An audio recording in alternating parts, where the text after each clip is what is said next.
Hi, this is Andy with Gorilla Gardener. Today I'm putting in a bunch of roses for a new rose garden here in Fort Collins. These roses came from Ms. Nelson's class, and what's really great about these is these things are self-rooted. That's when you take cuttings of the stem and you actually put rooting hormone and soil on it, and it actually grows roots that are the real part of the plant. Most roses you see in stores are called grafted roses. So there's a little joint between the new plant and the actual root ball. These tend to do a lot better, and all these roses are going to look gorgeous in a few years.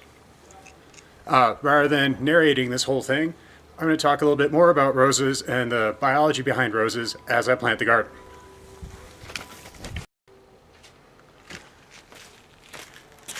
So I started growing roses when I moved to Colorado.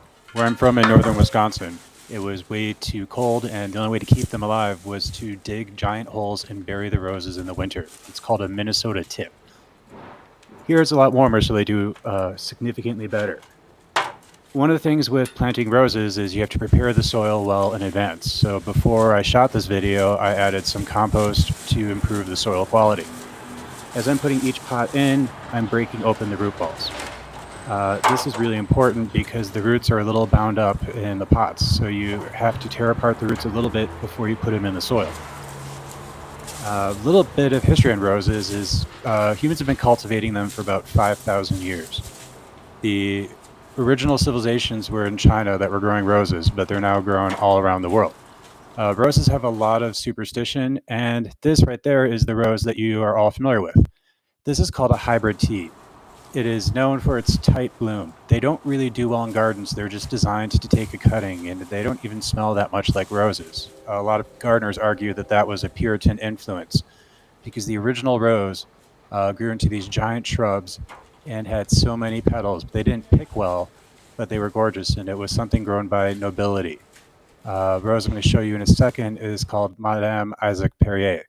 That is the way a rose really looks. Those are shrub roses. Most gardeners sneer at hybrid teas because they don't grow well. They were developed for American yards about 100 years ago, but they're very tiny, and they're not known for beautiful foliage, which are the leaves. They just make a few sad-looking flowers, and really just tight, gross-looking flowers. They're also really vulnerable to disease. Most of my friends will tell you that you can recognize the hybrid tea as the one that's dead in your garden. By comparison, you're about to see a traditional shrub rose from about 250 years ago was developed in France. This one you'll see has a much more majestic shape and grows a lot better. And both the roses I showed you that were shrub roses, I forgot, a Blanc du Coubert, I believe, is the white one. They are incredibly fragrant, and they will grow to be 6 to 8 feet tall in giant hedges. So the roses I'm planting here are shrub roses that were propagated by Puter's FFA. If you grow those kinds of roses, they're a lot less maintenance and they're a lot less risk for disease. And as you can see, as I'm planting them, and that right there is the shape of a hybrid tea. It's just kind of ugly. It's very ugly, and they just tend to look like brambles in your garden for most of the year. Any second now, we should be seeing the other roses.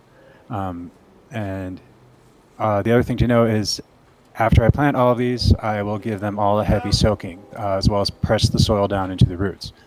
At giving them a heavy soaking of water, make sure you don't have any air pockets. And with roses, the other trick is you do prune them heavily in the winter months, usually February here in Colorado. This one right there is the French shrub rose. It's about 5 feet tall, and you can see it's just covered with blooms. So humans, through artificial selection, have modified significantly how rose looks from its traditional noble giant shrubs. And also, as you can see, it's really important to clean up.